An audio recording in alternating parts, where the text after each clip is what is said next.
Junkin' Foo over here at Porterville too.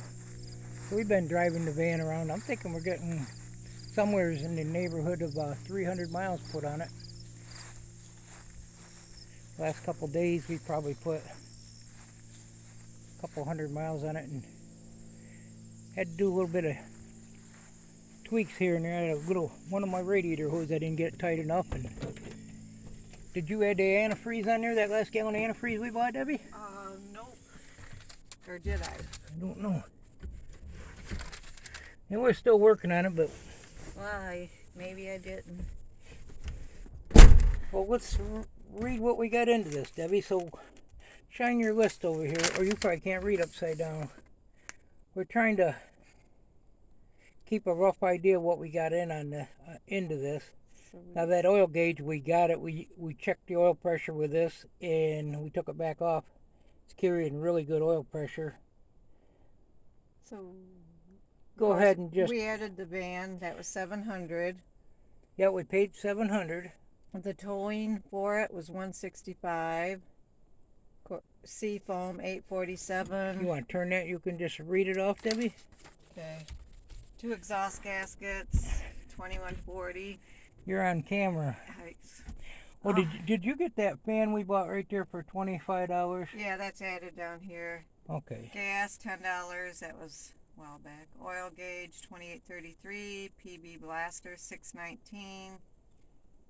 Coil exhaust manifold gaskets $25.31. Paint $9.39. Valve cover gaskets $19.78. Distributor rotor $5.39. Distributor cap $11.49. Spark plugs $28.72.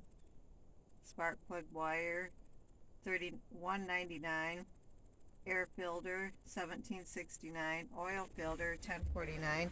Antifreeze $12.53. Timing chain $37.10. Bypass hose $10.89. Timing cover set $31.08. Then you got a couple different clamps. One was $178, one $198. Gasket sealer $9.79. Water pump $39.60. A V-belt $15.29. Diesel heater $125. Insurance $235. Plates $139. Oh, I didn't know you added them in there. Was I supposed to? That's fine. 2 new front calipers $50. Brake pads $28. 2 front tires plus mounting them $60. 4 shocks $250. The seafoam and fan. That's it. Okay, yeah, $34. Carburetor $90. Starter $90. Okay, yeah. So we got the starter we actually bought for the other old motorhome we was working on. We kept that, and the seafoam we actually stuck another can in here. But today I went to the scrapyard and they actually gave me this. I went to different scrapyards and it still is not right. If you put the screws in there, it grounds out. And this thing, you got to have the key on for the horn to beep. So I actually, when I was at the scrapyard, I know the guys. I sold them a couple of my dumpsters. I think 2 of them to that yard. They're kind of wanting my alligator shear, but I'm not ready to sell it I'm not wanting to sell it as bad as, they're not wanting to buy it as bad as I want to sell it, something like that. But the horn works, but if you put these screws in there, I even tried to put these shims, it'll stay engaged. And that's the same thing the original one does. So I got to find another horn. It's something inside of here. It's shorting out, but it works. Yeah, we get a lot of lookers driving us around. We've been having fun. We went today to one yard looking for this thing, and thought of a couple other yards and went to them. And the one that we just left is very close to Porterville, and they actually got one identical interior on this. It's got the tab over. It's more like a motorhome van than this one's kind of this is the trans van, but it's got the same dash. It's got all the air conditioning controls, and the main thing I'm looking at right now is it's got it looks to have really nice 16.5s, the same size as these, 875 16.5s. And I've dealt with the guy. He'll give me a really good deal. He said anytime you want them, just come on over and get them. So I'm probably going to need, I may just get 4 of the tires off it. The front ones are good on this. Depends on what he wants. The rims are the same size, but it's got a lot bigger lug nuts. So what is the total we got in this for everything so far? Okay, we already included the seafoam from the other day. Oh, did that we? was with the span. Okay. But it's $1,746.28. But we got antifreeze the other day. Added another 18 to that. Yep. Yeah, one of the radiator hoses was sipping, and I'm like, I hope it ain't got a blowed head gasket, but I didn't think it did. But I've just been checking everything out. So we got the gas air ride shocks, gas shocks, whatever they call them on here. Put them all the way around. It dries basically like new. There's a few things I'm going to still change the differential. Lube in it. Put a new gasket back there and put a new pinion seal in it. Get some better back tires. And I'm probably going to end up with an extra set for the front. And this thing is so quiet. But the muffler almost looks like it needs replaced. The exhaust is good on it. So I think I'm going to replace that and get it quiet as muffler as I can. Because I think it might actually be falling apart inside of there and muffling, not getting the exhaust out as good as it should. And I thought I'd do a video on it. It's actually in good shape. Got a little surface rust. I got to grease the front end yet, check all the tie rods, but it drives down the road really nice. Got to grease the universal joints. I'm going to do that when I put I've already got the front and rear transmission sealed, which I was lucky I didn't have to pull the tranny out because it was just a tranny pan leaking when I put the gasket in it when I first got it going. So it looks like it's no problem there. So I got them seals included in that price. And it actually seems like it's getting pretty good mileage. The gas gauge, we did get that working. So you never know what kind of these tires just this one ain't so bad. The other side's pretty weather checked. And I think I just, like I say, I think I just found some really nice tires. So here we are over here at Porterville 2. We didn't come over here yesterday, so I thought we'd take a look over here today. And we've been over here pretty much every day, but yeah, see, that's pretty bad right there. Maybe this is the worst side, but I'm going to get a couple more tires on here. I'll probably go over there tomorrow and tell them I want the tires. I think the rims might be different, but they're the same tire size. What'd you find? What was it? Socket. Oh, okay. Yeah, we had a little family thing over here the other day, and I set this up. I don't have no corn with me. This is for our chickens. I should have brought some over and did a video. So this is a corn shucker.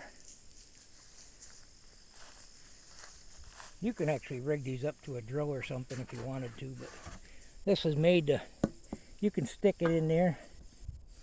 Can you turn it, Debbie? This way? It'll chuck the corn off for the chicken, and then you can do the same thing with the other end. This has already been done. And you catch them in the pail. But I guess the original ones, the center ones, is what they used to use to replant. The straighter kernels. So the ones on the end a lot of time weren't so straight. We did a couple of them messing around over here. Then when you do that, you drop it in here. And this is the part you would chuck to replant. It's not a good demonstration because it's already done. But this thing cranks like this. And then it drops your thing. We're going to build this on this, keep going, Debbie. Oh, this, yep. Now I'm stuck. That's all right. It actually is made to come out there so it don't drop in the thing. You got a container for it to drop in. It comes out the top. It'd get there and it look like it's going to drop down here, but then it spits it out up there and drops it, or you catch it or whatever. Then you take that corn, it's all corn, you put it in here and you turn it, and you can actually make you just grab it by the scoop and you put it in here you can actually make your feed for your chickens. You can see it's still got some coming out here. Or you can actually put it through a couple times, and I don't know for sure what kind of corn, but you can make cornbread. There's other stuff you can cut up for flour. That's just on there temporary. We're going to build one big box, probably like with a wheelbarrow type setup, and then you can buy it. You can buy it that way cheaper to do your chickens, and I probably will rig it up with my drill on there, save a little bit of money on chicken feed. Or I'll get with a farmer over here, and if he don't care, I'll go with some burlap bags and go over and pick through his field when he gets done and get any corn they didn't get. And let it dry good and shuck it up. Yeah, I just thought we'd do a video. We're still working on this. I did go to the propane place today where we're prepaying for our propane, and the guy come out and was looking at this, and he told me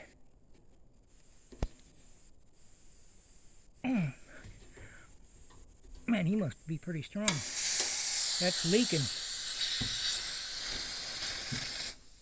But he said, just turn it all the way on. He said, it's not your valve there. He said, it's the packing in here. He said,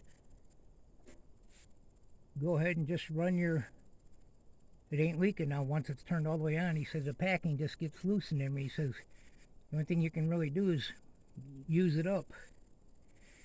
Now, I would let it set for a while before I lit anything, but he looked, he said, it's not overfilled, but once that's out of propane, I can just take this end cap off here and get a new packing kit and put it back in there.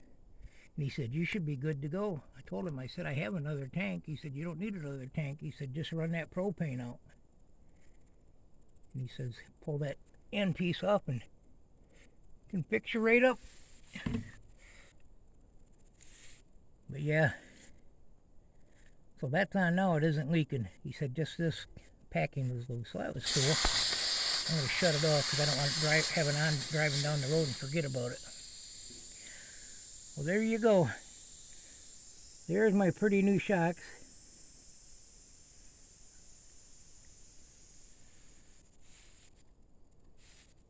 That stuff stinks. Them shocks were expensive. I thought they were going to be about $70 for the pair for some good ones, and these ones were over $240. Now sometimes when we estimate the cost and stuff, we'll usually put the gas it takes us to go get the parts, or and there's the front ones there. And sometimes we might forget some. I got one new belt on here. I've tightened these up.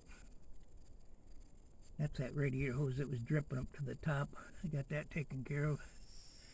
Not seeing no drips, are you? Needs power washed. That was leaking around the timing case cover, but that's all taken care of now.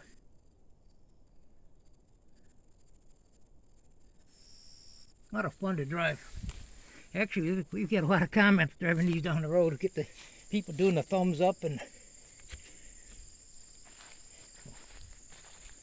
I'm gonna get it cleaned up. I don't know about wheeling it out, get the hubcaps on it. I fixed the lights up there, a couple of them last night, well before dark. I went out to turn the lights on, took them off and cleaned them a little bit and tapped on them. They all was working. Fixed that light. I'm missing one of the marker lights back here. So if I find them, I'll grab a couple of these. That one's good, but the one on the other side's missing. Or broke. One of these days I'll come across one of these and I can scarf on any parts I need. Got to reseal some windows and be all ready for next year, hopefully. Get a better spare in that on there and the cover on there. Thanks for stopping by Poorville 2. Goodbye, everybody. Hope you had a good Labor Day weekend. Yes, definitely. Goodbye now. Go find a project. I think we did pretty good on this one for the money we got into it. I think so. Plus, it's good to go a lot of miles. Thanks for stopping by.